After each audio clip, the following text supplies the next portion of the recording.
بسم اللہ الرحمن الرحیم الحمد للہ والصلاة والسلام علی رسول اللہ وعلی آلہ واصحابہ اجمعین اما بعد۔ ناظرین کرام، السلام علیکم ورحمۃ اللہ وبرکاتہ۔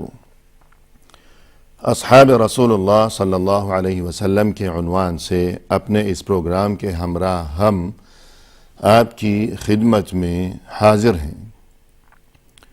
اور آج کی اس ملاقات سے ہم آغاز کرنے والے ہیں ذکر خیر کا۔ رسول اللہ صلی اللہ علیہ وسلم کے ایک صحابی کے بارے میں کہ جن کا نام نامی اور اسم گرامی ہے ابو العاص ابن الربیع العبشمی رضی اللہ عنہ۔ تو ان کی زندگی کا وہ زمانہ اور وہ دور کہ جب وہ مشرف اسلام ہو چکے تھے، اور صحابہ کرام کی جو برگزیدہ ترین اور مقدس ترین جماعت ہے جب یہ اس میں شامل ہو چکے تھے، تو اس دور سے آغاز کرنے کی بجائے ہم ابتدائی زمانے سے ان کے حالات زندگی کا تذکرہ کریں گے، تاکہ مکمل پس منظر بھی ہماری نالج میں، ہمارے علم میں آ جائے۔ تو ناظرین کرام، مکہ میں اس زمانے میں جو بہت ہی مشہور و معروف قبیلہ تھا کہ جس کا نام تھا قبیلہ قریش، یہ تو بڑا قبیلہ تھا، اور جیسا کہ اس دور میں یہ دستور تھا اور یہ کیفیت تھی کہ جو بھی بڑا قبیلہ ہوا کرتا تھا، پھر اس میں اندر بہت سے چھوٹے چھوٹے ذیلی قسم کے قبائل ہوا کرتے تھے۔ انہیں ذیلی قبائل کے نام سے بھی یاد کیا جاتا تھا، اور انہیں خاندان بھی کہا جاتا تھا کہ ایک بڑا قبیلہ ہے اور اس میں پھر آگے چل کر بہت سے خاندان ہیں۔ تو یہی کیفیت قبیلہ قریش میں بھی تھی کہ وہ بڑا قبیلہ تھا، اور پھر اس بڑے قبیلہ قریش کے اندر بہت سے خاندان تھے، اور ہر خاندان کا ایک نام تھا ظاہر ہے۔ مثلا خاندان بنو ہاشم کہ جس سے رسول اللہ صلی اللہ علیہ وسلم کا تعلق تھا، اور اسی طرح خاندان بنو زہرہ، بنو عدی وغیرہ وغیرہ بہت سے خاندان تھے۔ تو ناظرین کرام، اسی طرح قبیلہ قریش کے خاندانوں میں سے ایک مشہور و معروف خاندان تھا کہ جس کا نام تھا بنو عبد الشمس، اور وہ شخص کہ جس خاندان سے بھی جس کسی کا تعلق ہوا کرتا تھا، تو اس کے نام کے بعد تعارف کی غرض سے اس خاندان کا بھی نام لگایا جاتا تھا کہ مثلا اگر کسی کا تعلق بنو ہاشم سے ہے تو اس کے نام کے ساتھ اکثر و بیشتر ہاشمی کا اضافہ کیا جاتا تھا۔ بنو زہرہ سے تعلق ہے تو الزہری، بنو عدی سے تعلق ہے تو العدوی وغیرہ وغیرہ۔ لیکن اگر کسی کا تعلق خاندان بنو عبد الشمس سے ہوتا، تو اب اگر یوں کہا جائے کہ عبد الشمسی، تو یہ تو یہ جملہ ذرا طول پکڑ جاتا، بولنے میں ذرا لمبا اور مشکل محسوس ہوتا کہ کسی کا نام لیں اور پھر اس کے بعد یوں بھی کہیں کہ عبد الشمسی۔ لہذا جس کسی کا تعلق خاندان بنو عبد الشمس سے ہوا کرتا، تو اسے عبد الشمسی کہہ کر پکارنے کی بجائے اختصار کی غرض سے العبشمی کہا جاتا تھا۔ العبشمی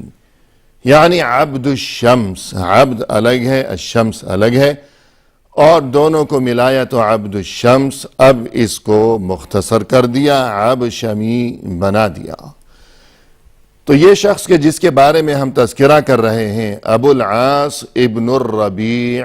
چونکہ اس کا تعلق قبیلہ قریش کے اسی خاندان بنو عبد الشمس سے تھا،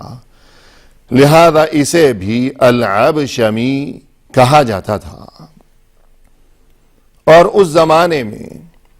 ابو العاص ابن الربیع وہاں مکہ شہر میں یہ بہت ہی حسین و جمیل اور خوبصورت قسم کا نوجوان سمجھا جاتا تھا، اور پھر اس ظاہری جو یہ شان و شوکت تھی اور یہ ظاہری حسن و جمال اور یہ دلکش قسم کا یہ جو ناک نقشہ اور حلیہ وغیرہ تھا اس نوجوان کا، تو اس ظاہری حسن و جمال کے علاوہ مزید یہ کہ یہ نوجوان انتہائی خوش اخلاق بھی تھا، کہ اس کی سیرت اور اس کا اخلاق و کردار بہت ہی عمدہ تھا، پاکیزہ تھا، اور اس سے بھی بڑھ کر مزید یہ کہ بہت زیادہ خوشحال اور مالدار بھی تھا، اور یہ کہ اس کی سخاوت و فیاضی کے اور اس کی شجاعت و بہادری کے بھی بڑے چرچے تھے اس زمانے میں شہر مکہ میں۔ تو خلاصہ یہ کہ اس معاشرے میں کسی بھی انسان کو عظیم انسان، پسندیدہ شخصیت اور ہر دل عزیز قسم کا انسان قرار دینے کے لیے جن اوصاف کا پایا جانا، جن خوبیوں کی موجودگی کو ضروری اور لازمی تصور کیا جاتا تھا کہ اس میں یہ خوبی بھی ہونی چاہیے اور وہ خوبی بھی ہونی چاہیے، تب جا کر کسی کو پسندیدہ انسان اور مثالی شخصیت سمجھا جاتا تھا۔ تو یہ تمام تر خوبیاں اور یہ سبھی اوصاف اس نوجوان میں بڑی حد تک پائی جاتی تھی، کہ یہ نوجوان کہ جس کا نام تھا ابو العاص ابن الربیع العبشمی۔ اور پھر یہ کہ ناظرین کرام، یہ جو قبیلہ قریش تھا، نسل در نسل ان کا جو ذریعہ معاش تھا اور جو ان کا وسیلہ روزگار تھا، وہ تجارت کے سلسلے تھے، کہ یہ لوگ تجارت کیا کرتے تھے، کہ شہر مکہ کی جو قدرتی صورتحال تھی اور جو جغرافیائی کیفیت تھی کہ وہاں تو بس پہاڑ ہی پہاڑ ہیں، اور یہ کہ بنجر زمین ہے اور سنگریزے ہیں، سخت زمین ہے، پتھریلی زمین ہے، تو زراعت کا یا کاشتکاری کا، کھیتی باڑی کا تو کوئی تصور ہی نہیں تھا۔ اور پھر اسی طرح صنعت و حرفت وغیرہ یہ چیزیں بھی وہاں نہیں تھیں، کہ کوئی فیکٹریاں ہوں، کارخانے وغیرہ ہوں، کہ کوئی سامان بن رہا ہے، تو ایسا بھی نہیں تھا۔ لہذا وہ لوگ مجبور تھے کہ اپنی گزر بسر کے لیے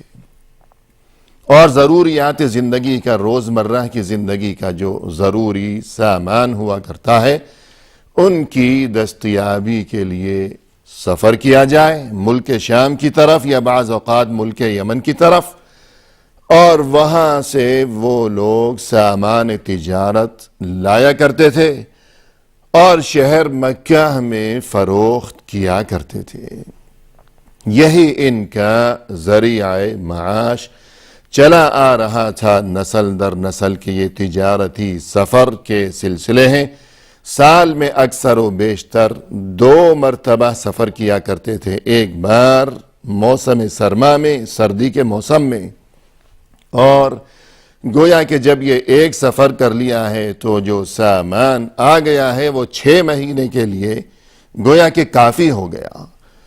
اور دوسرا سفر پھر دوبارہ موسم گرما میں، گرمی کے موسم میں۔ اور یہ جو ان کی صورتحال تھی کہ ہر سال 2 سفر کیے جا رہے ہیں ملک شام کی طرف، تو قرآن کریم میں بھی اس چیز کا تذکرہ موجود ہے۔ فرمایا کہ لإیلاف قریش ایلافہم رحلۃ الشتاء والصیف، کہ شتاء سردی کے موسم کو عربی میں شتاء کہا جاتا ہے، اور گرمی کے موسم کو عربی میں صیف کہا جاتا ہے۔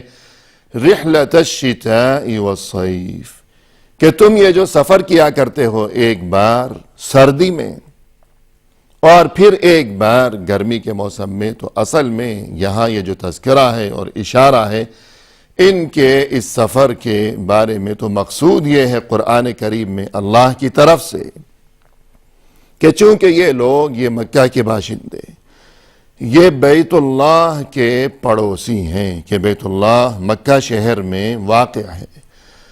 تو اس وجہ سے اس شرف اور اعزاز کی بدولت ان کی کیفیت یہ ہے کہ جب چاہتے ہیں، جہاں چاہتے ہیں سفر کیا کرتے ہیں، اور بالخصوص ہمیشہ سال میں 2 بار سفر کیا کرتے ہیں، سردی میں اور پھر گرمی میں، اور جو ان کی اشیاء ضرورت ہیں وہ لایا کرتے ہیں، اور سبھی لوگ راستے میں جہاں جہاں جس جگہ سے ان کا گزر ہوا کرتا ہے اس سفر کے دوران، تو اس زمانے میں کہ جہاں سفر بہت مشکل تھا، جب کہ ہر طرف لوٹ مار ہے، قتل و غارت گری ہے، کوئی امن و امان کا تصور ہی نہیں ہے، تو اس زمانے میں یہ لوگ، یہ مکہ کے باشندے، یہ قبیلہ قریش والے کس قدر امن و امان کے ساتھ اور کس قدر بے فکری کے ساتھ سفر کرتے ہیں، کوئی چھیڑ چھاڑ نہیں کرتا، کوئی لوٹ مار نہیں کرتا، کوئی پریشان نہیں کرتا۔ کیوں؟ محض اس وجہ سے کہ سبھی لوگ ان کی عزت کیا کرتے ہیں، احترام کیا کرتے ہیں، اور اس عزت اور احترام کے پیچھے کیا تصور ہے اور کیا سبب ہے، کیا وہ سوچ کار فرما ہے؟ وہ سوچ جو کار فرما ہے لوگوں کے ذہنوں میں، وہ سوچ یہ ہے کہ یہ مکہ کے باشندے ہیں، یہ اللہ کے پڑوسی ہیں، یہ اللہ کے گھر کے پڑوسی ہیں۔ تو اس سوچ کی وجہ سے سبھی لوگ جہاں جہاں سے ان کا گزر ہوا کرتا تھا،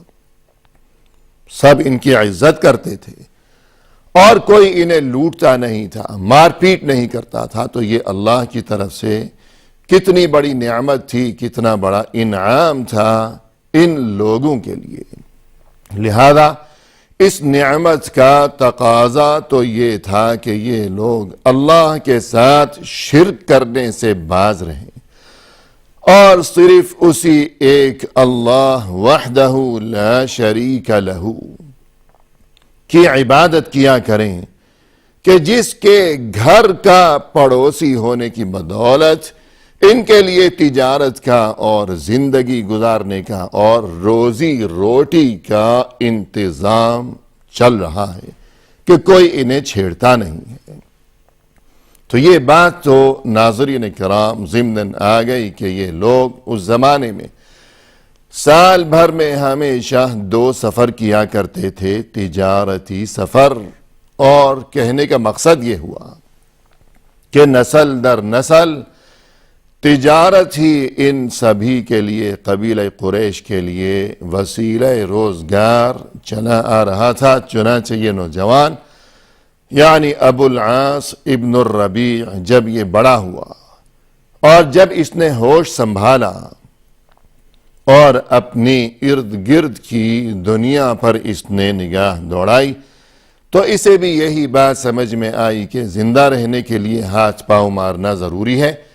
اور اس مقصد کے لیے مکہ میں رہتے ہوئے واحد ایک ہی راستہ ہے، اور وہ راستہ یہ ہے کہ تجارت کو اپنے لیے وسیلہ روزگار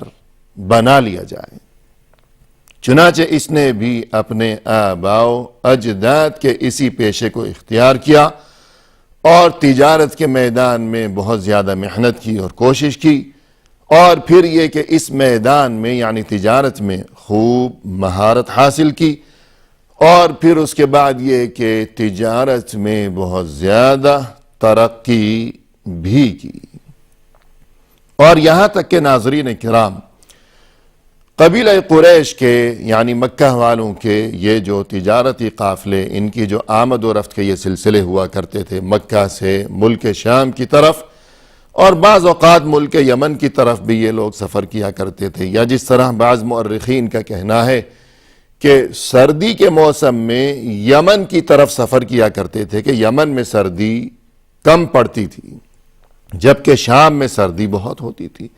اور گرمی کے موسم میں شام کی طرف سفر کیا کرتے تھے۔ تو جو بھی سفر ہو اور جس طرف بھی ہو، یمن کی طرف یا شام کی طرف، تو ہمیشہ جب بھی قبیلہ قریش کا تجارتی قافلہ اس تجارتی سفر پر روانہ ہوا کرتا تھا تو کیفیت یہ ہوا کرتی تھی کہ یہ جو نوجوان تھا ابو العاص ابن الربیع العبشمی، تو ہمیشہ ایسے ہر تجارتی قافلے میں کم از کم اس نوجوان کے 100 اونٹ شامل ہوا کرتے تھے۔ 100 اونٹ کہ تجارتی قافلہ ہے اور ملک شام کی طرف جا رہا ہے، پھر وہاں سے سامان تجارت سے لدا ہوا یہ قافلہ جب واپس آتا تو اس میں 100 اونٹ صرف اس نوجوان کے ہوا کرتے تھے۔ اور پھر یہ کہ ہر اونٹ کے ساتھ کم از کم 2 ملازم،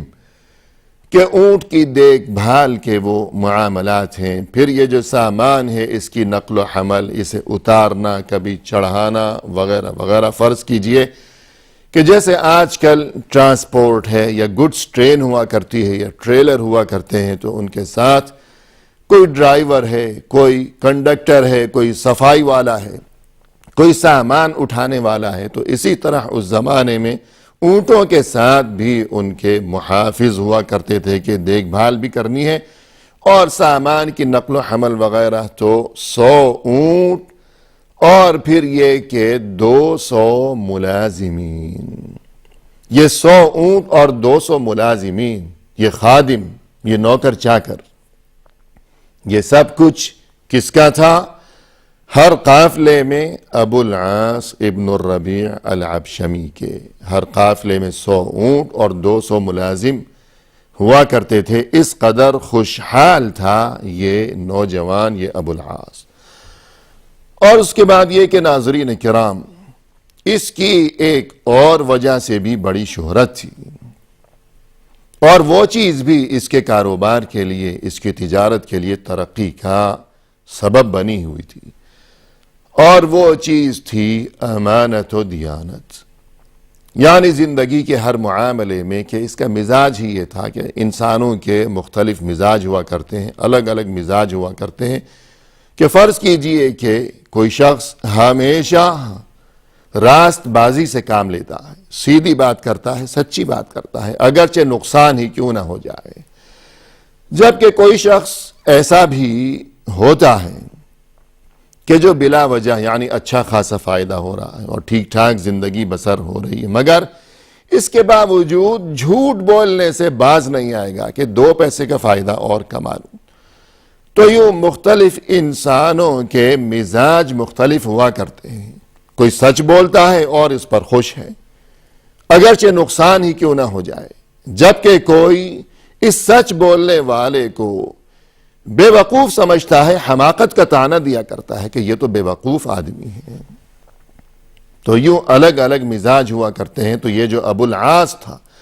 اس کے مزاج میں ہی یہ بات شامل تھی کہ ہمیشہ سچ بولنا ہے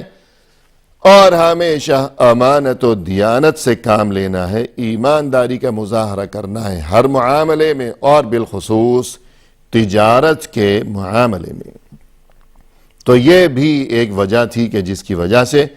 اس کا کاروبار بہت زیادہ عروج پر تھا اور انتہائی ترقیوں پر تھا۔ ناظرین کرام، آج کی اس ملاقات میں اسی پر اکتفا کرتے ہیں، فی امان اللہ۔ انشاءاللہ آئندہ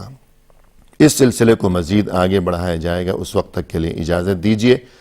وآخر دعوانا ان الحمد للہ رب العالمین۔